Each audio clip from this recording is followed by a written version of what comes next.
Hello friends, कैसे हैं सब लोग। चलिए शुरू करते हैं आज के करंट अफेयर्स को।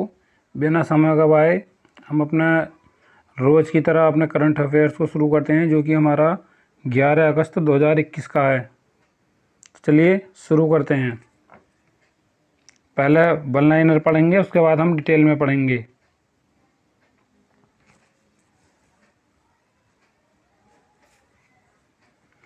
वह ऐप जो विश्व भर में सबसे ज़्यादा बार डाउनलोड किया जाने वाला ऐप बन गया है, वो कौन सा है हमारा? वो ऐप बन गया हमारा टिकटॉक।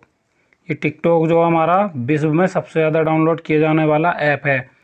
भारतीय एथलेटिक्स महासंघ की समिति के अनुसार देश में हर साल जिस तारीख को जैवलिन थ्रो डे, ये क्या होता है हमारा? जैवलिन थ्रो डे मनाया जाएगा, वो मनाया जाएगा हमारा 7 अगस्त को। आगे चलते हैं। हाल ही में जिस खिलाड़ी ने अनिल कुंबले के 619 टेस्ट विकेटों की संख्या को पीछे छोड़ते हुए टेस्ट क्रिकेट में तीसरे सबसे ज़्यादा विकेट लेने वाले गेंदबाज बन गए हैं, वो हैं हमारे जेम्स एंडरसन। अच्छा, अनिल कुंबले के टेस्ट विकेटों की संख्या कितनी थी हमारी? वो थी हमारी 619। ठीक है, और उसके बाद हमारे कौन बन गए? हमारे जेम्स एंडरसन बन गए हैं। आगे चलते हैं। लंदन में राष्ट्रमंडल सचिवालय द्वारा 181 देशों में वैश्विक युवा सूचकांक में, देखो 181 देशों में वैश्विक युवा विकास सूचकांक में भारत जितने स्थान पर है वो है हमारा 122वें स्थान पर। आगे चलते हैं।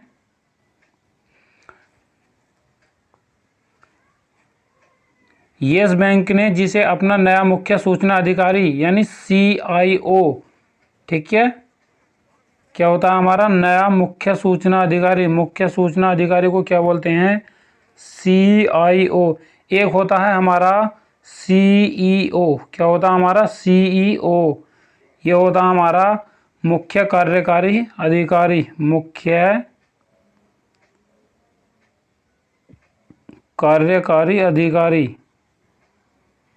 ठीक है, तो सभी लोग समझ गए होंगे वैसे क्या होता है CEO। सभी को पता है कि CEO जो होता है हमारा मुख्य कार्यकारी अधिकारी होता है, और CIO जो है वो है हमारा मुख्य सूचना अधिकारी। वो कौन है हमारे? महेश राममूर्ति। कौन है हमारे? महेश राममूर्ति। ओके, आगे चलते हैं।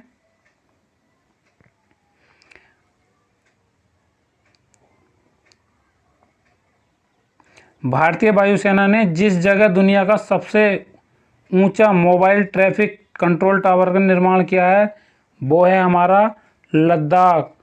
लद्दाख में क्या हुआ है? Mobile air traffic control tower.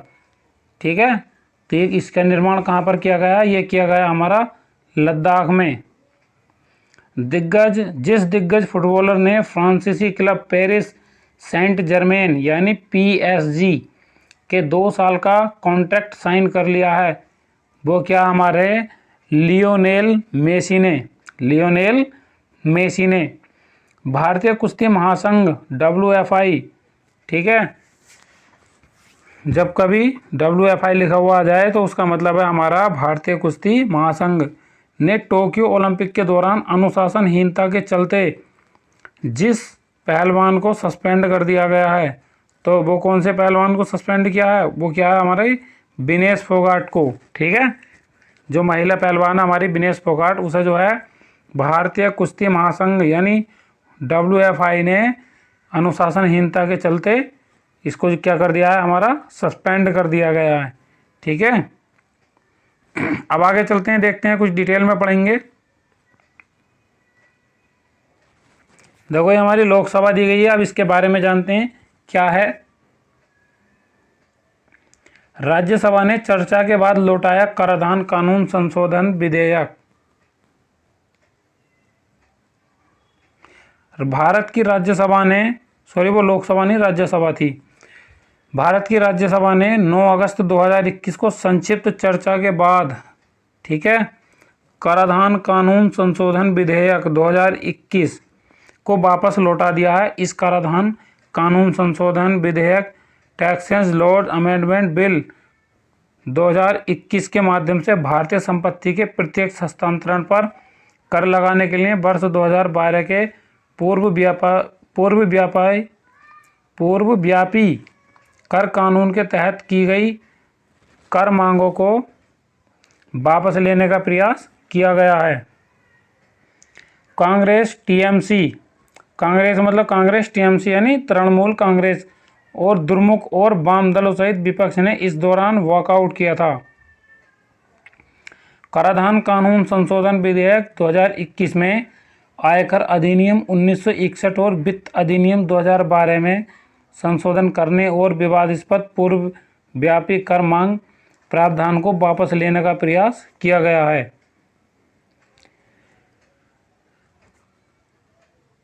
Lok Sabha ने पहले 6 अगस्त 2021 को बिल पारित किया था। इस बिल में आयकर अधिनियम में संशोधन करने का प्रस्ताव है कि तारीख 28 मई 2012 से पहले लेन देन पर भारतीय संपत्ति के किसी भी अप्रत्यक्ष हस्तांतरण के लिए उक्त पूर्वव्यापी संशोधन के आधार पर भविष्य में कोई कर मांग नहीं उठाई जाएगी। ठीक है, ये बात हमारी कही गई थी उस समय 2012 में।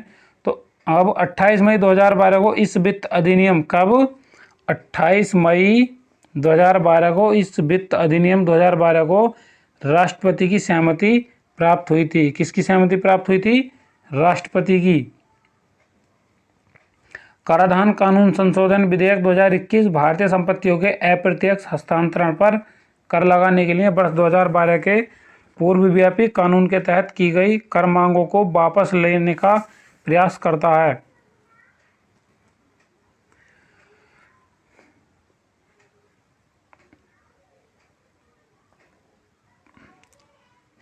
इसमें यह प्रावधान करने के लिए वित्त अधिनियम 2012 में संशोधन का भी प्रस्ताव है कि वित्त अधिनियम 2012 की धारा 119 के तहत मांग का सत्यापन निर्दिष्ट शर्तों को पूरा करने पर लागू होना बंद हो जाएगा।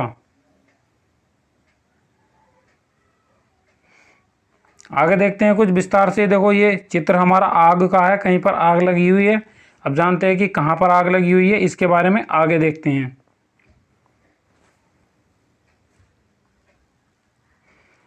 ये हमारे ग्रीस के जंगलों में लगी भीषण आग। एविया द्वीप के निवासी भागने के लिए हुए मजबूर। ठीक है, इसके बारे में विस्तार से पढ़ते हैं आगे।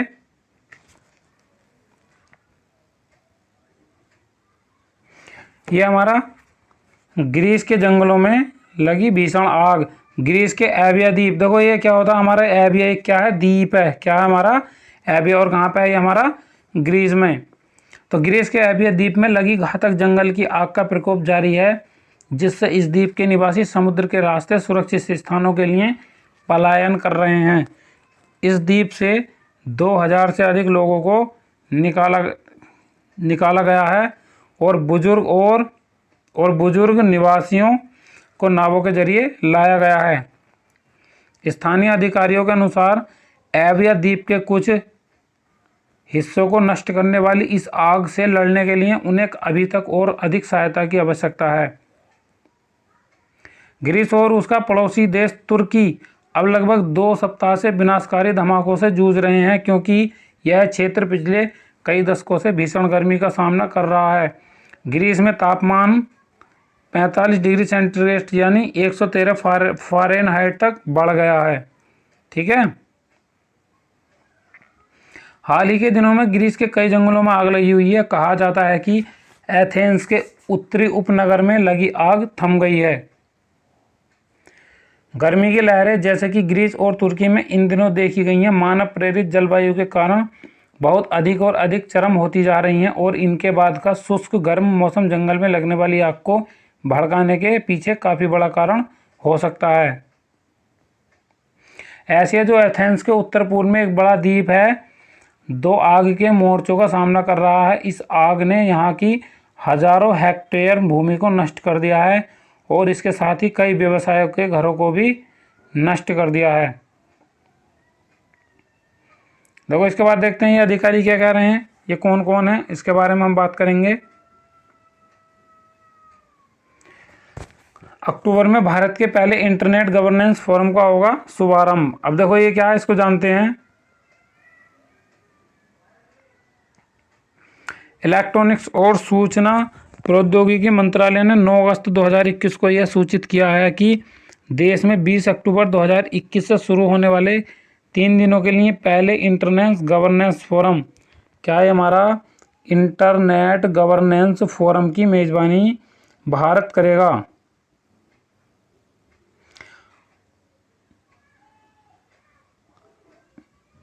ये हमारा Anil Kumar Jain, CEO national international exchange of India, ठीक है।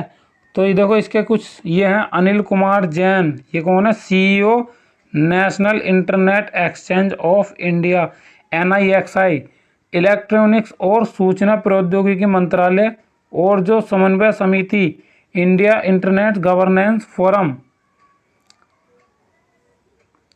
के अध्यक्ष भी हैं।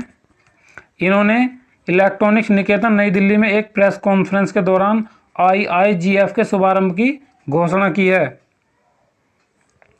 प्री IIGF एंगेजमेंट इवेंट अगस्त 2021 से कई कॉलेजों और विश्वविद्यालयों में शुरू होंगे।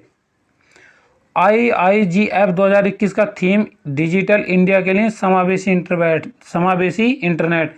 तो देखो भाई इसका थीम क्या हो गया, IIGF 2021 का थीम क्या हो गया, समावेशी इंटरनेट, ठीक है, इसको याद रखेंगे।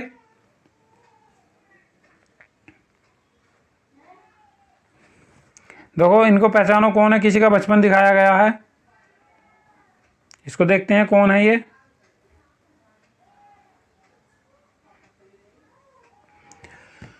है हमारे खुदीराम बोस। खुदीराम बोस की पुण्यतिथि जाने, उनसे कुछ जुड़ी अनसुनी बातें, देखते हैं क्या क्या है, इनको जानते हैं।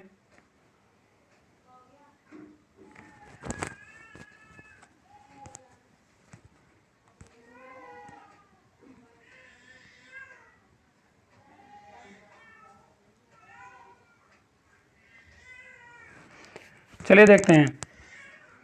देश इस साल आज़ादी के 75 साल पूरा कर रहा है। 15 अगस्त 2021 को देश आज़ाद हुए 75 साल पूरे हो जाएंगे, ठीक है। देखते हैं तो कितने साल पूरे हो जाएंगे हमारे, 15 अगस्त 2021 को, ठीक है, देश को आज़ाद हुए 75 साल पूरे हो जाएंगे। हम जानते हैं कि देश की आज़ादी के लिए हजारों लोगों ने जान माल की कुर्बानियाँ दी थी। ऐसी ही कहानी महान स्वतंत्रता सेनानी खुदीराम बोस यानी खुदीराम बोस की है। स्वतंत्रता दिवस की 75वीं वर्षगांठ के साथ साथ खुदीराम बोस को याद करना इसलिए भी महत्वपूर्ण है क्योंकि 11 अगस्त को ही 1908 में उनको फांसी हुई थी। तो खुदीराम बोस को फांसी कब हुई थी, 11 अगस्त 1908 को फांसी हुई थी। आगे चलते हैं। खुदीराम बोस की शहादत दिवस के मौके पर मुजफ्फरपुर जेल को पूरी तरह सजाया गया था। अच्छा, फांसी कहाँ पर हुई थी उनको, खुदीराम बोस को, जो हमारी मुजफ्फरपुर की जेल है। मुजफ्फरपुर कहाँ पड़ता है हमारा, ये मुजफ्फरपुर पड़ता है हमारा बिहार में, ठीक है। बिहार की मुजफ्फरपुर की जेल में खुदीराम बोस को फांसी दी गई थी। जिस स्थान पर बोस को 18 वर्ष की फांसी दी गई थी वह कई सुगंधित फूलों से सजा गया था। अब अच्छा, कितनी उम्र में फांसी लगी थी, 18 वर्ष की उम्र में, और जेल को सुगंधित फूलों से सजाया गया अब, ठीक है।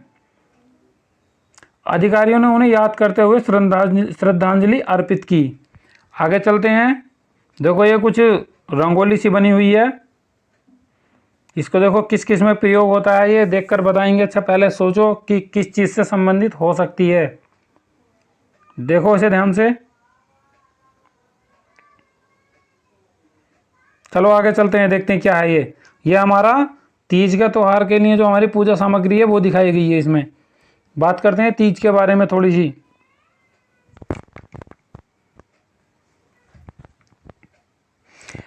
हमारे देश भारत में सावन का महीना अपने साथ कई शुभ त्यौहार लेकर आता है, जब पूरे देश में हिंदू समुदाय द्वारा मनाए जाते हैं। और हरियाली तीज अनिवार्य रूप से भारतीय राज्यों उत्तर प्रदेश, राजस्थान, बिहार, मध्य प्रदेश और झारखंड में मनाई जाती है।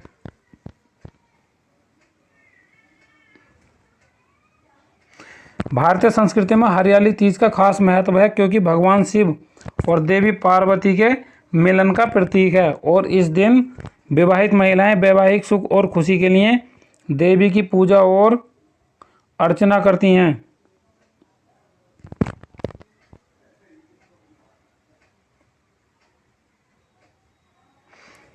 इस वर्ष यह हरियाली तीज का त्यौहार आज के दिन अर्थात 11 अगस्त को मनाया जा रहा है और इसे रंगीन चूड़ियों, गीतों, मेहंदी झूलों और स्वादिष्ट मिष्ठानों और भोजन के साथ मनाया जाता है। देखो इनको पहचानो कौन है ये, इनके बारे में बात करते हैं थोड़ी सी। ठीक है, कुछ समय के लिए बाहर किया गया है। ठीक है, ये हमारी विनेश फोगाट, इनके बारे में जानते हैं।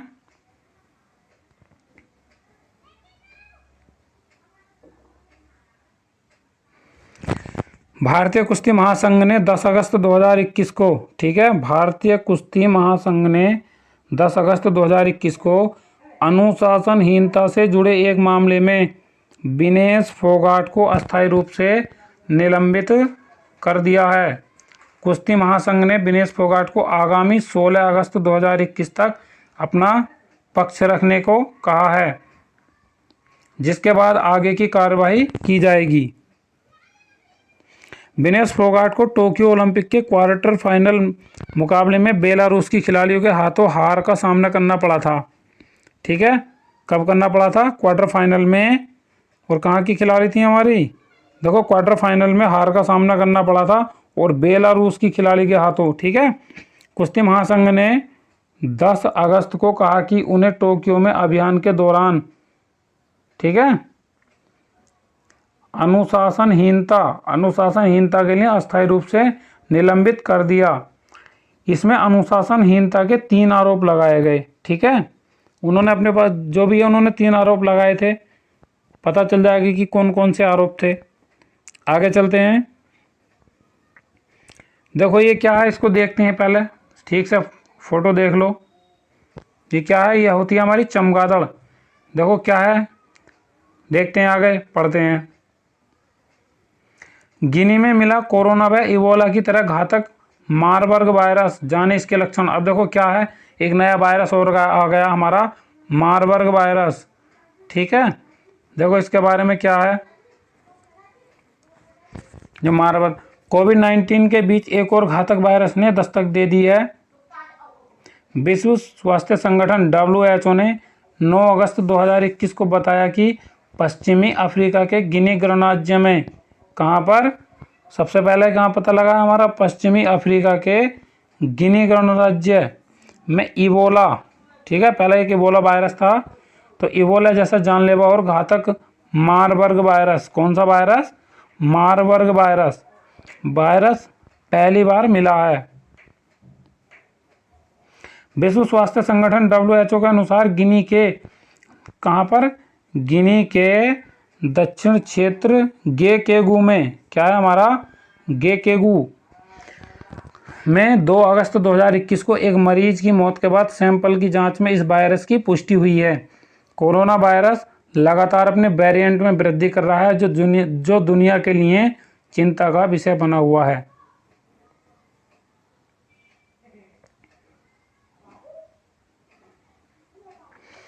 ऐसे में नए वायरस का दस्तक देना भयावह मंजर की तरफ इशारा करता है। आगे चलते हैं। मारबर्ग इबोला व कोरोना वायरस जैसा ही वायरस है, यानी मारबर्ग जो है हमारा कैसा वायरस है? जो मारबर्ग वायरस है, इबोला और कोरोना वायरस जैसा ही क्या है? वायरस है, जो पशुओं से मनुष्य तक फैल सकता है। कोरोना की तरह चमगादड़ इस वायरस का वाहक है। इससे मौत का खतरा 24 से 88% है। गिनी सरकार ने देश में इस वायरस के होने की पुष्टि कर दी है। WHO ने बताया कि इससे पहले दक्षिण अफ्रीका, अंगोला, केन्या, युगांडा और कांगो, कितने देशों में? दक्षिण Africa, Angola, Kenya, Uganda, Congo गणराज्य में ये वायरस मिल चुका है। तो इसके अलावा एक देश आता हमारा रवांडा, कौन सा? रवांडा देश होता, हो सकता है कि उसमें उसका नाम भी आ जाए। आगे चलते हैं। WHO ने यह स्पष्ट किया है कि मारबर्ग वायरस से राष्ट्रीय और क्षेत्रीय स्तर पर खतरा अधिक हो सकता है, लेकिन वैश्विक स्तर पर इसके फैलने के खतरे का कोई संकेत नहीं है। वायरस को यहीं पर रोकने के लिए गिनी में इबोला वायरस से निपटने वाली स्वास्थ्य विभाग की टीम को ही मोर्चे पर लगाया गया है। WHO ने बताया कि गिनी में मिले इस वायरस की चपेट में आने वाले व्यक्ति को, देखो इसके लक्षण जानते हैं, ये क्या बताने, देखो इसकी चपेट में आने वाले व्यक्ति को, ठीक है, चपेट में आने वाले व्यक्ति को अचानक बुखार, ठीक है, और क्या, सिर में दर्द, मांसपेशियों में दर्द, शरीर के किसी हिस्से से खून निकलना, उल्टी में खून आदि तकलीफ अधिक होती है। ये वायरस भी संपर्क में आने या शरीर के से निकलने वाले तरल पदार्थों या ऊतकों से फैल सकता है। मारबर्ग वायरस के लक्षण 2 से 21 दिनों के बीच नजर आ सकते हैं। आगे चलते हैं। WHO ने बताया कि कोरोना वायरस की तरह मारबर्ग संक्रमण भी लाइलाज है। देखो इन्होंने क्या बताया, कोरोना वायरस की तरह मारबर्ग संक्रमण भी लाइलाज है। इसमें भी केवल लक्षणों का इलाज होता है जिससे रोगी की तकलीफ कम की जाए। राहत के लिए ड्रिप इत्यादि रोगी की स्थिति के आधार पर चिकित्सक देते हैं। अभी तक कोई सटीक दवा या इंजेक्शन नहीं है। क्या नहीं है? अभी तक कोई भी सटीक दवा या इंजेक्शन नहीं है। सो फ्रेंड्स, आज के लिए इतना ही करंट जीके में। इसी तरह हम आपको रोज़ करंट जीके की वीडियो प्रोवाइड कराते रहेंगे। हमारे चैनल पर कोई भी वीडियो पेड नहीं है। इस समय हम आपको बिल्कुल फ्री क्लास दे रहे हैं, जो कि हमारे रेलवे और जब यूपी के एग्ज़ाम जैसे पैट है, और हमारे टैट या जैसे हमारा सुपर टैट वगैरह आ रहा है, और एडिट वाली भर्ती है, इसके लिए जो है बहुत ही महत्वपूर्ण है। सो फ्रेंड्स, इसलिए हमारे चैनल को सब्सक्राइब ज़रूर करें, और हो सके तो वीडियो को शेयर करें, और लाइक तो ज़रूर ही करना है, ठीक है। लाइक करने में क्या जाता है, इसलिए सभी लोग जो है चैनल को लाइक करें, जो हमारी वीडियो उसको लाइक करें और सब्सक्राइब करें। सो थैंक यू फ्रेंड्स, जय हिंद।